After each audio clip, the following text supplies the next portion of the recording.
We still have 1 minute or so, so we'll give it maybe another minute or two. Oh, Tara, thank you for recording. I appreciate it.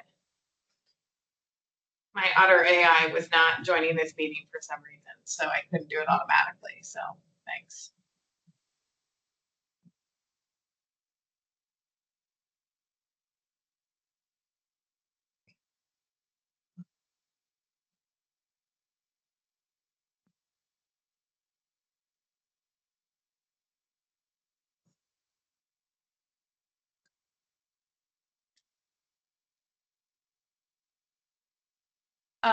Luke, I see you and Ian here. Is he just listening in for the transition and right now? I believe so, yeah. I think you just wanted to see what it was about. Are you, I got the letter. Are you transitioning off? Or are you guys going to share it? What's the update there? As far as I know for now, I'll still be on. Okay. Okay. Great. Well, yeah, thank you. As a new designee, I just wanted to kind of see what, this is about. And but I would defer to Luke for now. But I'm just going to listen in for today. So thank you. No, welcome. Thank you. Okay, let's see how many we got. 1,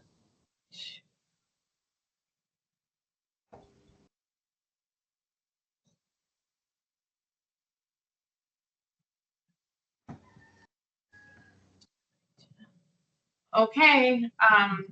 Well, it is 10:01 and we have, I believe, 10 people, maybe even 11 now. So, oh yeah. So let's get started. So first off, we have roll call. So when I call your name, say hi. Okay, so I'm here. Next up is Tara Lucas. Here. Yeah, and Robin Shishido. Yep, here. Okay. Heidi Hansen-Smith. Hi, everyone. Oh, there you are. Audrey Hidano. Is Megan on? She's okay. Nope. All right. Luke Sarvis, we have you on here. So just say hey for the record. Good morning. Okay. And then Leah Laramie, are you here? Okay. No. Chris Junker, I don't see, but your designee, Nicole Chernohorsky. Yes, I am here. Okay. Sierra Whiteside, I believe, since she was not going to make it. Okay. Yamato Sasaki. Here. All right.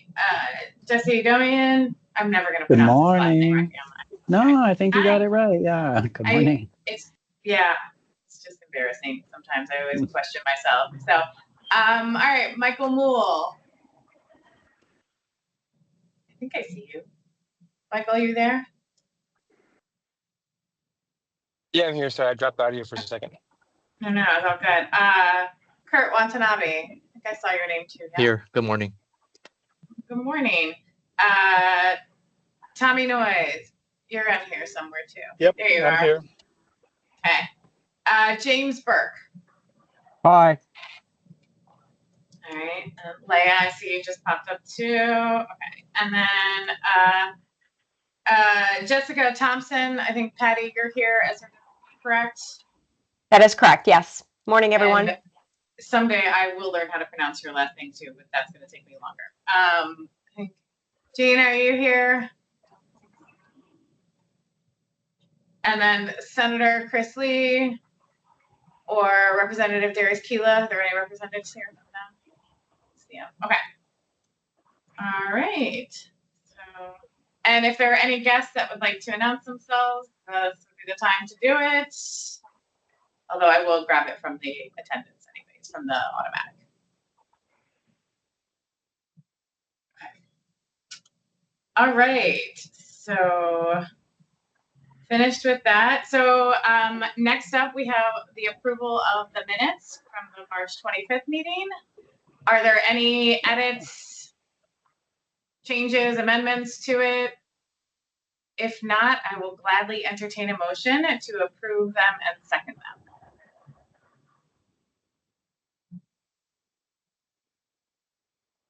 I'll move to approve.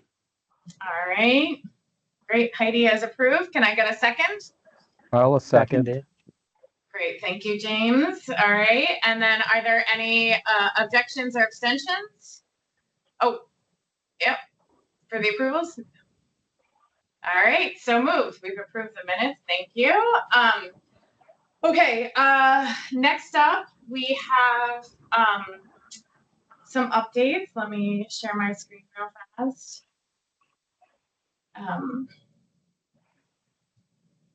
Sorry, I have too many screens open.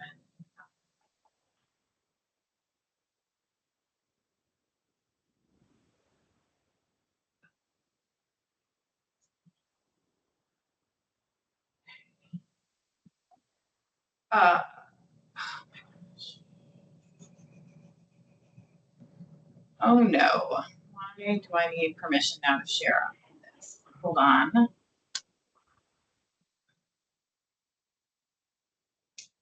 Okay, well, rather, I'm not sure why all of a sudden I need permission to share screen, but I will then do this verbally and then I will share the PowerPoint afterwards. Most of it shouldn't be too problematic. And if we need to put things up, let's see. Tara, do you think you might be able to share the PowerPoint? I'll send it to you right now, actually, too, just in case. Maybe we can do it that way. Okay, I can try. All right, let's see if that works. But in the meantime, I'll kind of run through it, and then if we are able to, great. So, similar to our past meetings, we're going to kind of just run through some business. We're going to start with it this way on the advice, since we are talking about a scope, to start with that. So that was just sort of recommended that we start with that. But I guess some quick updates. James, I did not put you on the hook for this, but I did keep the legislative update. So if you have any updates from your side, because I know you've been tracking them. But for right now, I did just check the status of all of them this morning. My apologies, I was flying until yesterday, so this past week I haven't done much. But so it's kind of wrapping things up. But the bills that are still alive is HB 300, also SB 473, which is the budget request, which has, I believe, that's still going through along with the authorization for the monies for the special fund. HB 1231, also SB 1664 is also still alive. And I think, as a lot of folks know, there's a lot of conference committees getting assigned and things going on. So I'm not getting into that at all. I am just telling you what appears to still be alive as of this morning at about 8:30 a.m. And the last one is HB 683 and SB 864. Those two that I just mentioned are basically additional funding sources for the special fund in various ways. Or one is that, and then one is also student transportation coordinators. So I didn't want to spend too much time on those today, just because it is kind of a changing situation. But I did want to let everybody know that there are some things that would affect the committee as we move forward. Does anybody else have updates or things they'd like to contribute to that at this point in time, more than what I've offered here? Sure. Let me see if I can put it in the comments right now. And then, yes, the PowerPoint will also be posted. Sorry, too many open things to manage this sucker. So,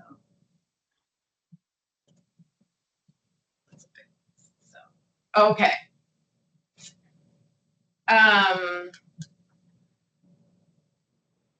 Tara, any luck getting the PowerPoint? Did it make it there? I didn't receive anything yet. Okay. Okay. All right. Well, we will just continue. Okay. So the next steps for today, usually, right, with most meetings, we kind of talk the three big things that we've that the committee's voted on and been working on, which is the plan, the staff, and then the process to fund projects. So we will kind of work our way through that. If we're making good time, I might try and get through the requests. and then we'll have Nancy, but I'm trying to also be respectful of Nancy's time because she's on the East Coast. So, but I think it'll work. I think we'll get through this pretty quick, but let's find out. Let's do the first one though. The scope is the one we have to do. So we have some updates. I think everybody saw the draft scope that we sent out. And, you know, following up from our last meeting that HDOT and the chair, and we worked through a bunch of issues associated with it, things that weren't, you know, necessarily supposed to be in there, and some updates and some schedules so that HDOT could move forward with this. At this point in time, it's likely to be an RFQ just based upon the qualifications, and then this scope will play a part in that process going forward. And basically the action today is that the committee approves the draft scope to communicate its general preferred direction to Hawaii Department of Transportation and authorizes Hawaii Department of Transportation to finalize the scope. And the finalized scope shall not be required to be approved by the committee. So basically what it is that this is us indicating our direction and how we'd like them to proceed at this time, and then they will go off into the procurement process. But it does have a lot of tasks, a lot of the stuff that's reflected in the act, the support we've been sort of trying to figure out. I will flag the things that kind of got pulled out were administrative support for the committee and some of the technical assistance, because that was sort of deemed to be more appropriate at a later point in time and through a different mechanism. And that was through discussions with Kevin, who's our assigned deputy AG. But the majority of it reflects what we've talked about over the past few months and what the law kind of requires us to do. So are there any questions or potential things that we'd like to convey to HDOT at this time that, you know, maybe keep an eye out for, or things or folks that we'd like to see in them?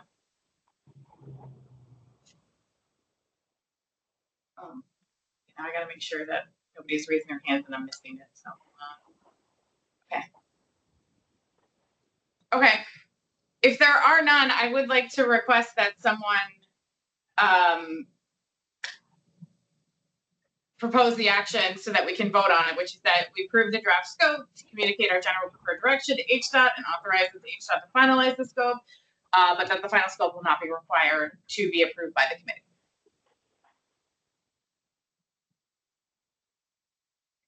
Can someone say so moved in a second? So moved.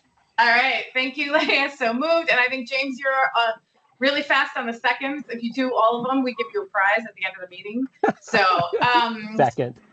Okay, great. So, and then I guess the question is, are there any objections and abstentions? Actually, Kevin, do we need to take more, because this is like a funding request, do we need to do a roll call vote, or can I still do abstentions and objections and move on? Does anybody know? I think an abstention vote is fine. Okay, cool. I just realized maybe these are more formal, so, and not more administrative. So, okay, great. Are there any objections and abstentions to this request?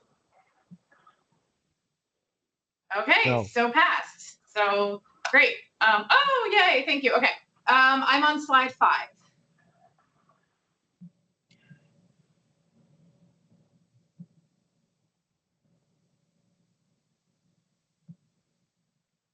Okay, so there's the rec, in case for those of you that like to read things, we'll give it a second, but it's now been approved, and HDOT will now continue to work through the procurement process on their side, and if needed, will come back to us with additional actions, but we kind of give it over to them to take the lead on it. All right, super exciting. So, okay, so let's go to the next slide, since we have another action. Okay, so we continue to work on these in different ways. You know, we have, but like stay tuned for lack of a better term. I also just wanted to mention that the Hawaii Safe Routes Schools coordinator, I asked Michael for a quick update. He said that they're planning to join in July, so that's super exciting. But what we do have right now is a request from the city and county of Honolulu, which everybody got. Is a 3-year funding request for Yamato's position that they have put together. It's on a conditional basis. Right now,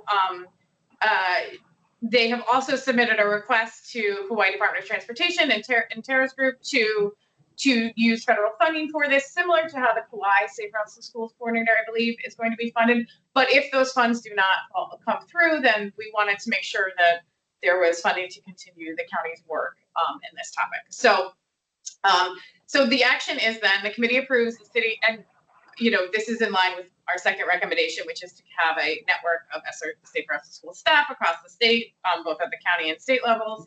So the action requested then is that the city and county approves, or the committee approves the city and county's Honolulu's 3-year funding request dated April 8th, 2025, which was my birthday, in an amount not to exceed $235,864 on a conditional basis. The Safe Routes to Schools funding is only to be used if the primary grant request to HDOT using federal funds fails or does not sufficiently cover the funding for the position, in which case Safe Routes to Schools funding would be used to supplement the remainder. So first up, are there any questions about what we're doing and why at this time? Sorry, I should have asked that first.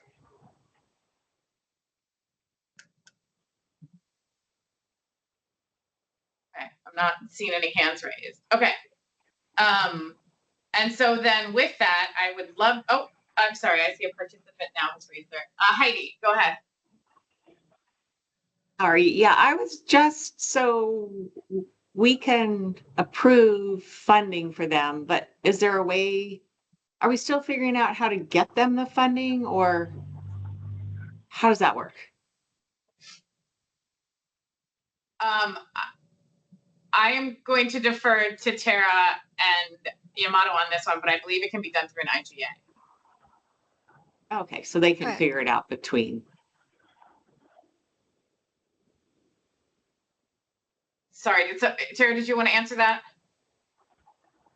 Oh, that's correct. We'd have to do IGA. Okay.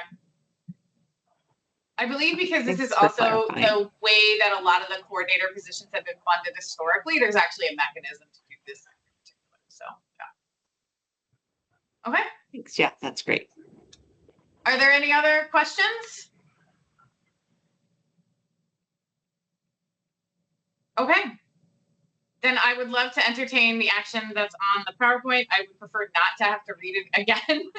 So since everybody can see it, hopefully, can I get a motion and a second, please? So moved. Motion to approve. All right, I'm going to take Jesse for the first and Luke for the second, since you both kind of talked at the same time. Are there any objections or abstentions at this time? Nope. All right, so approved. So, and again, this is backup money because we'd much rather use federal money if we can, right? So, wonderful. All right, we are clipping right along. So I'm gonna say, let's go to the next slide. The last area that we are working on is the projects, and we've, as you'll recall, in the last meeting, we authorized a permitted interaction group. Jess Thompson has been leading that, who's obviously not here today. My understanding is that there is a meeting scheduled for later in the week, but I offer up this time for the members to give any other updates, if there are any other updates.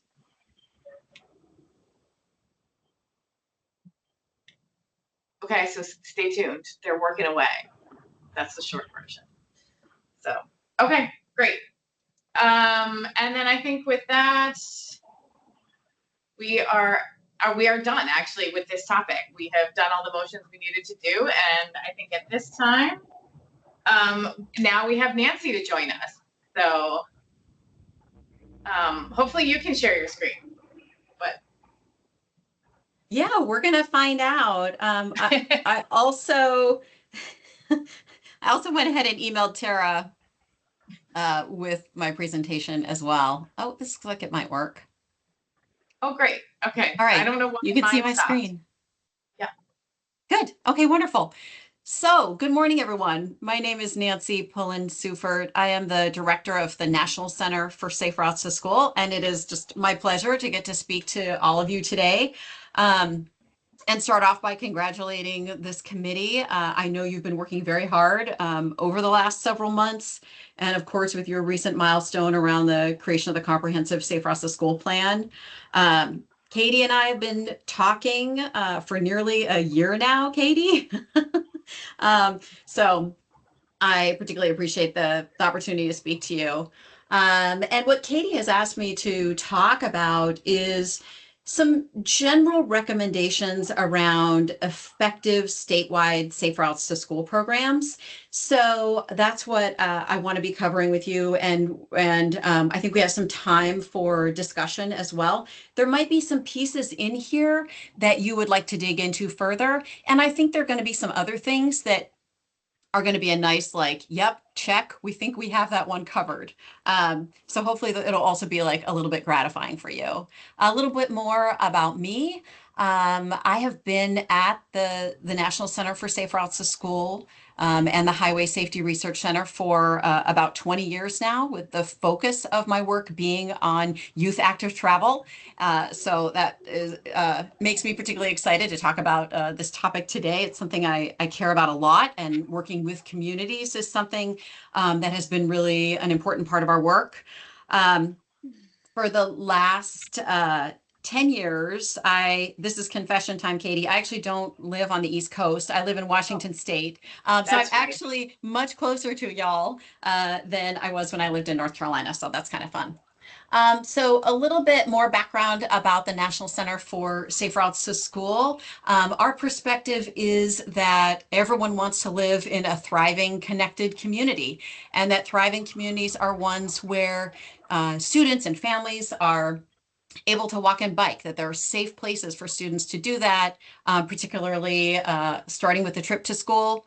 And that by starting with children in the trip to school, communities become safe places for everyone to walk and bike. So really thinking about, like, what are those rollover kind of big picture benefits that we're all going for. So a little bit more about the National Center for Safe Routes to School. We've been around for about 20 years. We were originally established back with the federal Safe Routes to School program, and we have been working on providing technical assistance and support to state DOTs and to local Safe Routes to School programs ever since then. When we were providing assistance for the federal program, then our focus was really on technical assistance, marketing development, managing a national conference, and state Safe Routes to School coordinator meetings. We put together a national evaluation plan. We also managed tracking of all of the funded projects that came out of the federal program, as well as developing a data system, a comprehensive data system that we've operated for 17 years. And then for those of you who are familiar with Walk to School Day, which has been around since 1997, and Bike and Roll to School Day, which is a bit newer, those are things that we lead as well. So let's talk about I'm trying to make this feel very easy and simple for us to kind of dip into around what we at the National Center have had an opportunity to really learn from state DOTs and from local programs around what helps create success for Safe Routes to School programs. So I've kind of distilled it down to these 7 strategies that I want to talk to you about. I will also say that I'm going ahead and assuming that we have this shared goal around making walking and biking to school safe, happy, and easy. Like that is our shared mission here. So how do we make that happen with a really effective statewide program? So the first element that is so important, and particularly given that I'm at a research center, so really safety is the core of everything that we do, is that the first step is really thinking about safety, and that safety really starts with what we assess. As we think about wanting to start with this basic understanding of, well, where are students currently walking and biking, and what are the conditions like for them? And that can really serve as a helpful guidepost. First, understanding what does it look like for students who are walking now, looking at safety in those places, looking at risk everywhere, and then looking for opportunities to create more walking and biking. So I had a little visual here of an example from Michigan DOT. This is their Safe Routes to School data collection system. So they have a student travel tally, they have a student survey that they do, and then a caregiver survey as well. So another key piece around sort of understanding safety and thinking about Safe Routes to School from a safety perspective is understanding risk. And so I wanted to include an example of that. We worked on a demonstration project with the city of Philadelphia doing a systemic safety analysis looking just at child pedestrian crashes. So there's kind of two things that I want you to take away from this slide. The first thing is that dot frequency chart that you see there, and you'll see that youth pedestrian crashes are the dots, right? That's the frequency, and then along the bottom is median household income. And you can see very clearly that there is a relationship between the prevalence of pedestrian crashes and household income, such that the lower the income, the greater the crash frequency. So thinking about where are our students at greatest risk and prioritizing our investments, whether that's infrastructure investments or whether that's investments of people and time in places that need kind of the greatest assistance. We also looked at their high injury network. And of course, for those of you who know what a high injury network is, this is a subset of streets where the majority of crashes are taking place.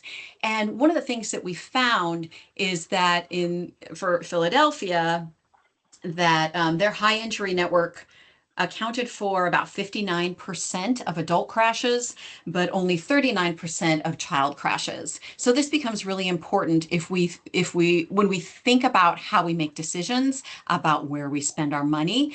And I guess the other takeaway I want you to notice there is that child crashes have different patterns than adult crashes do. And so it's really important to tease those apart so that we are looking at the data we need in order to help children be as safe as possible. So something that states and cities are doing is really thinking about taking a systemic approach to safety when possible. And that means kind of blanketing the same kind of safety treatments in multiple places. So I included a couple different examples here.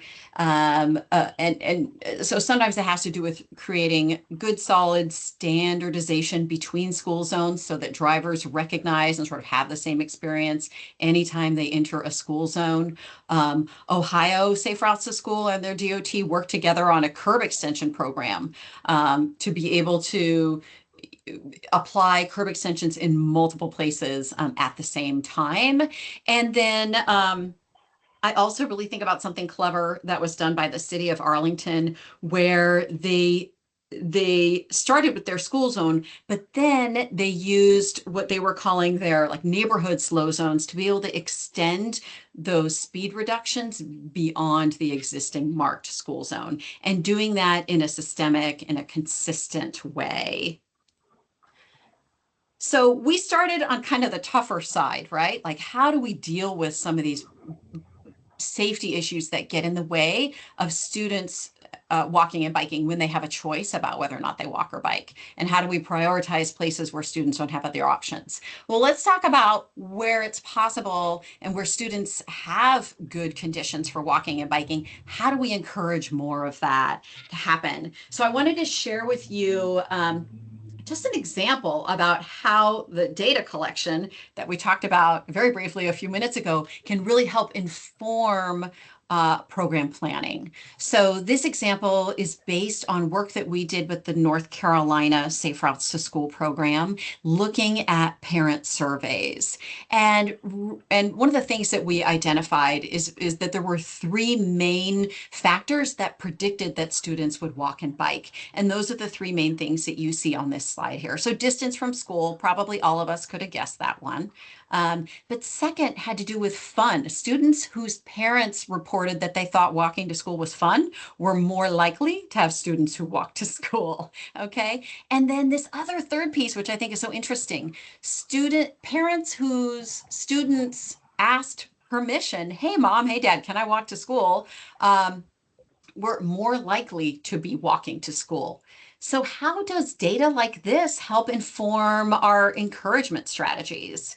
So in North Carolina, what we thought about is, okay, well, we know we want to highlight the fun and possibilities that come along with walking and biking. We want to encourage that connection with parents and to get buy-in from parents, have them experience it as well. We want to be sure that we are encouraging kids to talk to their parents about how they would prefer to get to school, or, hey, I want to try riding my bike to school. Can I do it on bike to school day? Or will you ride your bike with me so we can try it together? We live too far away. Is there a park that we can park our car at and walk and bike the rest of the way? And then fifth is around creating a welcoming community climate for safe walking and biking to school. And what this means is one of our other findings was the fact that parents were more likely to allow their child to walk if they perceived that schools were encouraging that behavior. So when you think about how do we support that, right? So what are the materials that could be created at a statewide level that could be used by local champions? You know, whether that's something as simple as policy language that could be offered to a school, or back to school messaging when there's information about bus service and about the start of school. Can there also be information in there around encouraging walking to school? Those are ways. Oh, I know another one is like having a very visible bike rack. These all are visual ways that parents get cues that schools are encouraging walking and biking. And we could generate a lot more examples like that, I bet. So this is something that this group talked about earlier today, which is around creating a network of Safe Routes to School coordinators. And this network is valuable both because schools and communities really benefit from having more localized support, and also because creating a network of those local organizers is really important for job satisfaction for coordinators, for workforce retention, like some really practical reasons, and also because coordinators can share good practices and learn from each other, as well as creating opportunities for there to be some standardized messaging that those coordinators are offered to kind of carry out. So with the state of North Carolina, they had an active routes to school program with regional coordinators throughout the state. And then they had work plan goals that they asked each of those coordinators to meet. And then we also supported them in having monthly technical assistance calls, to have one-on-one coaching calls, to ask them to share information with each other, creating lots of opportunities for that. So another winning strategy is around measuring and being able to really report on progress in a visual way. So this goes back to strategy one, really, which is about what data are you collecting? And when you think about doing that on kind of the program level, one of the challenges that I think we encounter in showing progress with Safe Routes to School is that progress it can take a long time for families to shift from being, bus or arriving by private vehicle, getting driven by a parent, to shifting over to walking to school on a daily basis. So what we like to do is look at some of the antecedents to that behavior. And so that's what you see here. What we looked at was being able to measure, okay, how many schools and communities celebrate Bike to School Day and Walk to School Day? Those are measures we think of places that are starting to promote and encourage walking, or at least giving families an opportunity to try it out, right? And then can we quantify places that are doing programmatic kinds of things to encourage walking and biking on a regular basis. And then could we also add to that policy changes? So I offer this up as an example for how to really think carefully about how to build progress monitoring in from the very beginning, and doing it in a way that that you can kind of help everyone see the progress that's being made, see the communities that are being reached, and these kinds of incremental changes. So I think that kind of goes really hand in hand with having some opportunities for early successes in combination with those long-term wins, right? So sometimes what we're talking about is needing to make big changes to infrastructure, but at the same time, we need to couple that with some things that that show some evidence of change right away. So events can serve that goal. So can quick build projects. So National Bike and Roll to School Day, I have to put in a plug for that. It's coming up very soon, May 7th. You know, it can be very simple. It can be meeting at a park near a school and walking a quarter mile to the school. It can be walking around the school track. It doesn't have to be a big, elaborate, you know, multi-school event. But all of that creates an opportunity for communities to start having conversations about the kind of community that they want to live in, what's getting in the way of walking and biking. It can be an opportunity for key decision makers to come and talk about the changes that they think need to be made, and it gives them an opportunity to make some commitments around that as well. Quick build projects are also really valuable in this regard. And certainly I've had the opportunity, and actually I think this is how Katie and I first met, honestly, is through some quick build work that was being done with City of Honolulu that also included young people in that work. But, you know, quick build projects offer the benefit of being able to address urgent safety needs, of being able to build community trust by showing that changes are being made, and to help build more excitement and interest around that. And ultimately help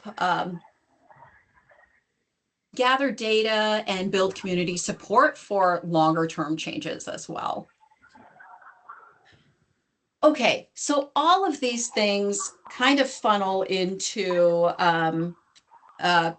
being able to make more visible examples to shout out kind of what the progress of the program has been, whether that's showing off case studies, developing reports, things like that that give people an opportunity to all share kind of a win, and to be able to have easy ways to share that information with decision makers and people who care about the program. And of course, we want them to see themselves in that program, which is where number 7 comes in.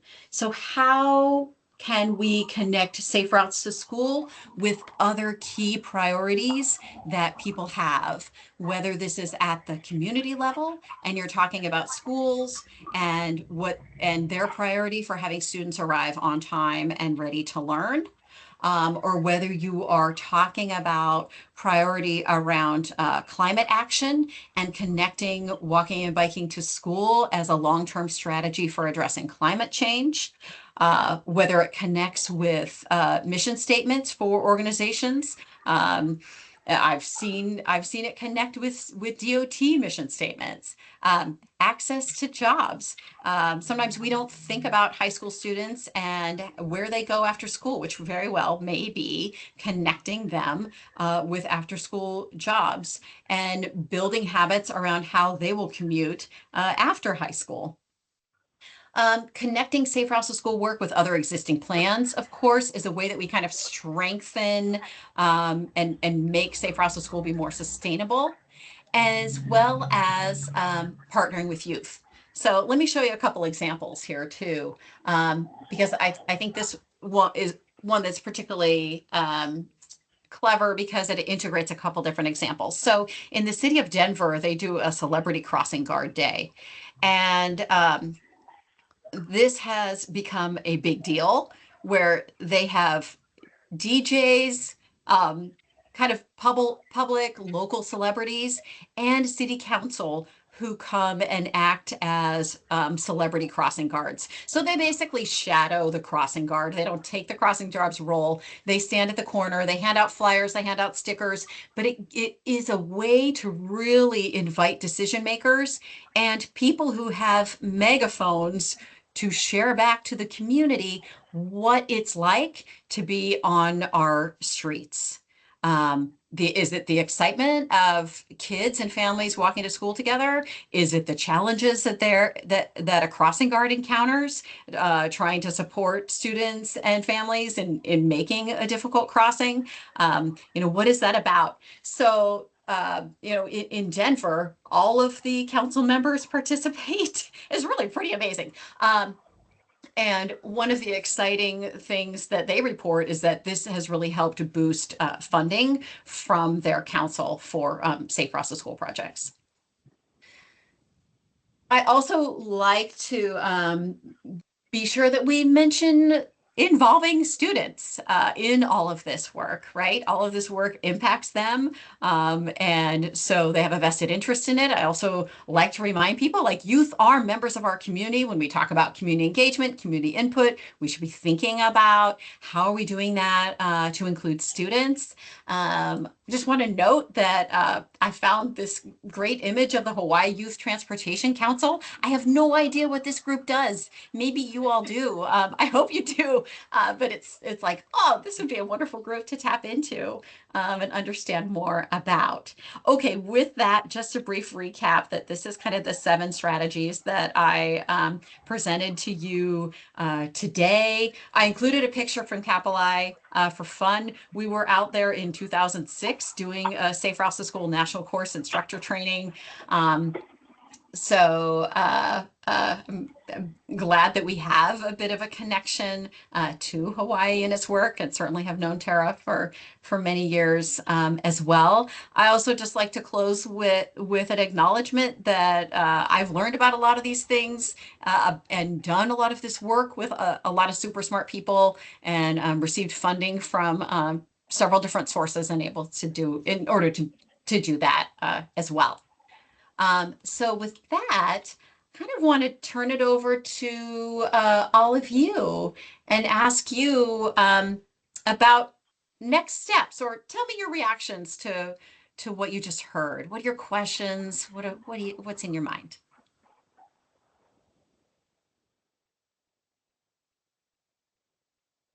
I was gonna say, I know you all have questions. Come on. Chelsea says, I think the Celebrity Crossing Guard program is cool. I was gonna say, I thought that one was good too. So yeah. Justin, go ahead. Thank you, Katie. And Nancy, it was an absolute pleasure to hear your presentation.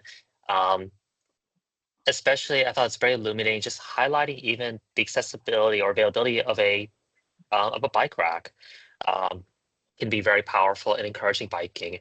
Which funny enough, my colleagues and we've recently had a conversation with our Lanai Island Youth Center, and they were observing that there are no bicycle racks at the island's elementary and high school, and many kids just they will bike, but they just leave their bikes all over the area. And sometimes there's been a surge of theft, unfortunately, which is now causing a deterring factor. So the lack of accessible, safe infrastructure can deter that.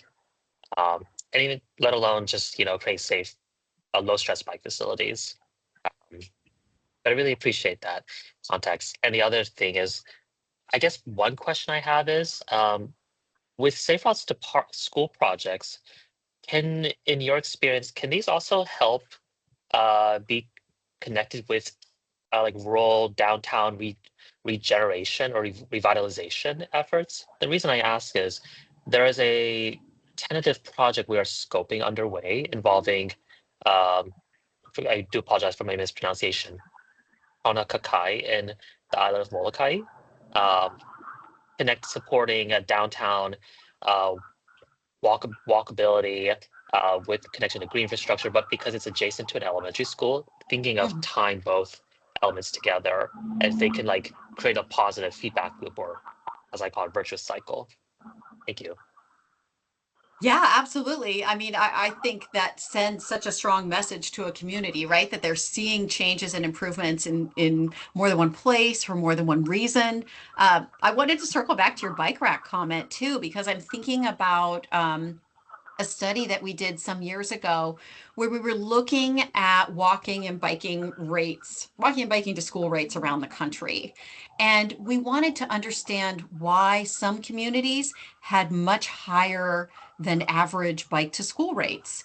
And when we looked at a particular community, then one of the things that we discovered is they had a ridiculous number, a ridiculous amount of bike parking at their schools, and it was very visible. So, not only are there very practical, important reasons for bike racks, but also they send a message, right, about that this is a norm, that there is space for you, and helps people. You also talked about a connected bike network, right? So it helps people see and sort of reimagine how we can use our streets and how we should be dividing them up more equitably. I feel like I Thank you, saw Nancy. some. Yes. I feel like something else came up in the chat, and I apologize. I'm not very good at seeing both. Okay, here we go. No, it's all good. It's so people they very much want the celebrity crossing guards, and they agree. And then there was some discussion about characters would be cool as well. Love it. And then on Kauai, it would be a chicken. So yeah. So Bev was saying I really love the idea. I was just reading about it yesterday, and they've already made some calls to county council members. Yep. It is a way to get decision makers outside, have them experience what it's like, start talking about it. Yeah, there's so many things about it that are smart. Supporting crossing guard funding. Yeah, and are there other questions?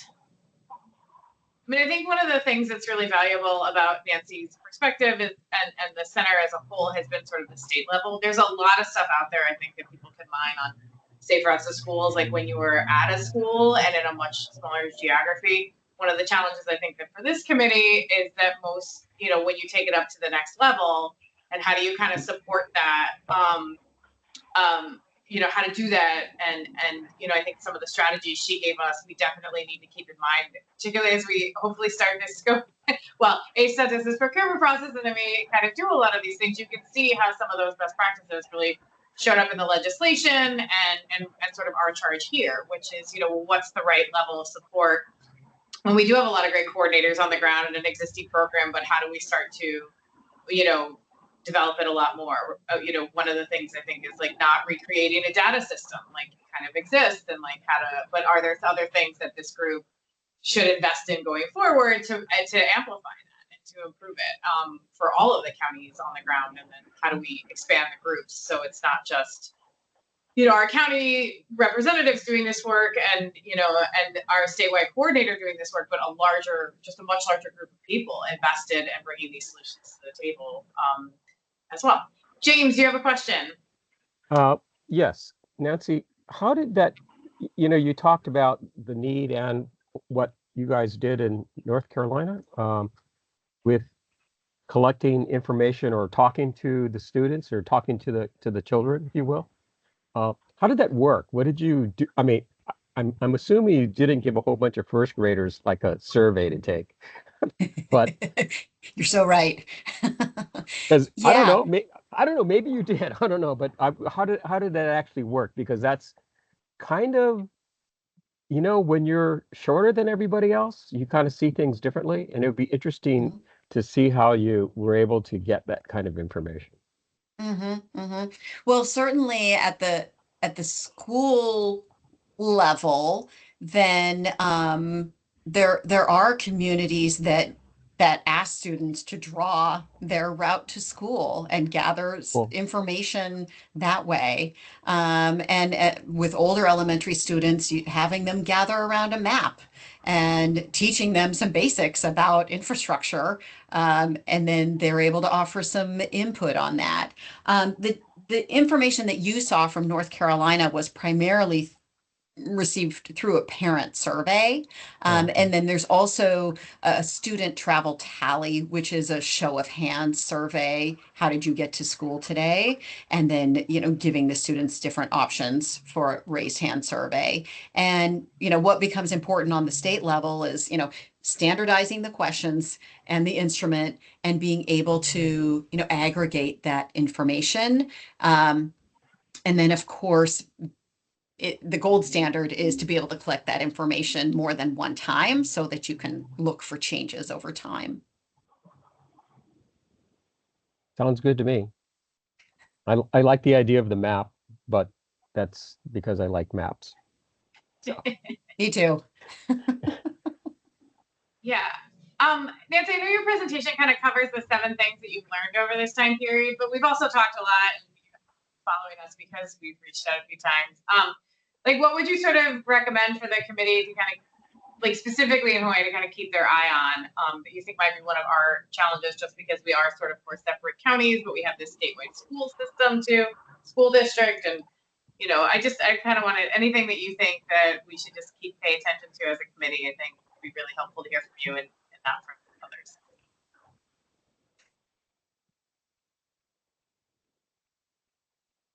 Oh no, I stumped you. Okay, I'm gonna answer this in 2 different ways. Number one, making it easy.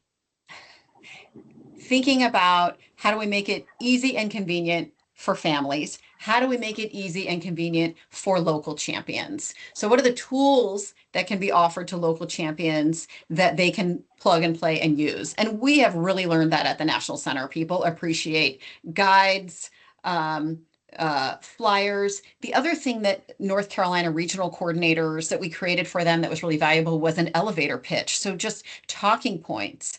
And then I'm also just thinking about one of the comments I heard earlier, and I apologize, I don't remember who said it, but I thought, yes, something else that we work with on a statewide level with all coordinators is around coalition building and thinking about how do you have meaningful dialogue with potential partners to make it a win-win for everyone and create really a sustainable long-term partnerships. That piece is critical as well. So that's part 1 of how I would answer that question. Part 2 is really thinking about the environment in which we are asking people to walk and bike. And around the country, certainly one of our big issues is speed.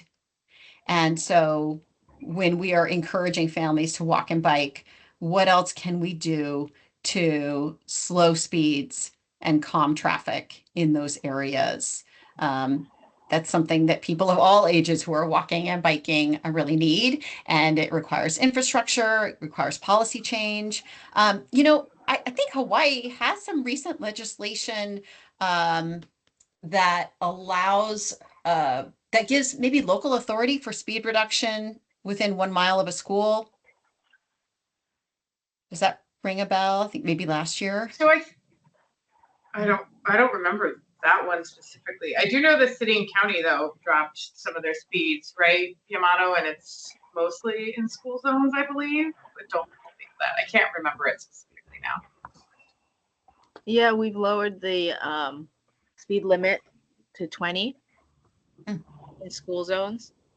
The sign hasn't changed yet, but we're going to be deploying it in stages. And the first stage is council members can choose 1 school in their area, each council member, and then we're going to change those signs first.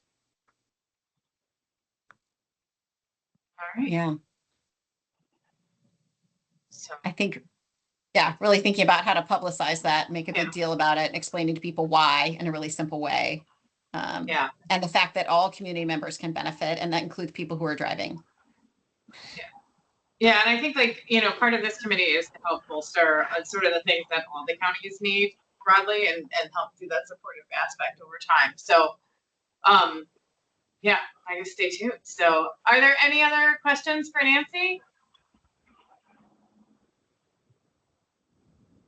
I love all the creativity happening in the chat here. I know. I do like that. So, I think one of our challenges is that we don't have a lot of crossing guards, which is something we're very well aware of. I think in the Safe Routes to School space for a lot of folks, so that's part of the challenge too. But maybe this is one of the ways to work around this. So, Yeah, well, thank you. you Oh, can sorry. I will also just say you can do a lot of those same sorts of things about thinking strategically about who you invite through a bike to school day or a walk to school day as well. And it doesn't mean that conditions are ideal for walking. It means this is, it might be about inviting the traffic engineer and a couple council members and maybe one family to say, what is it that needs to happen in order to make it possible for students and families to walk here. That's great. Yeah. I see a hand up too. Oh yeah, Justin, do you have another question? Yes, sorry. Nancy, again, thank you so much for your presentation. Also forgive if I'm presumptuous, but if possible, I'd love to connect with you at a later time. Just to share about what we're doing here in Hawaii, like in terms of safe routes, but also if I could also inquire some potential ways to execute novel strategies for some of our quick build projects. Great. Thank you. Love to talk about that. I am putting my email in the chat also for everyone. So yes, please reach out. Yep. And if Happy you to miss answer it, more you can let me questions. know. I can also connect you with Nancy. Justin, I think an interesting question I bet, not for this topic, but also like the partnerships with departments of health and stuff, and where that takes you, I think would be a topic for you guys too. Okay, well, we are coming up, so I'm gonna move along on the agenda. We've only got a few minutes left, so that was perfect timing, Nancy. Thank you so much. So now we're gonna move to the open forum, invitation to interested members of the public to be heard on matters not included on the agenda. Do we have anything? Okay. Any announcements?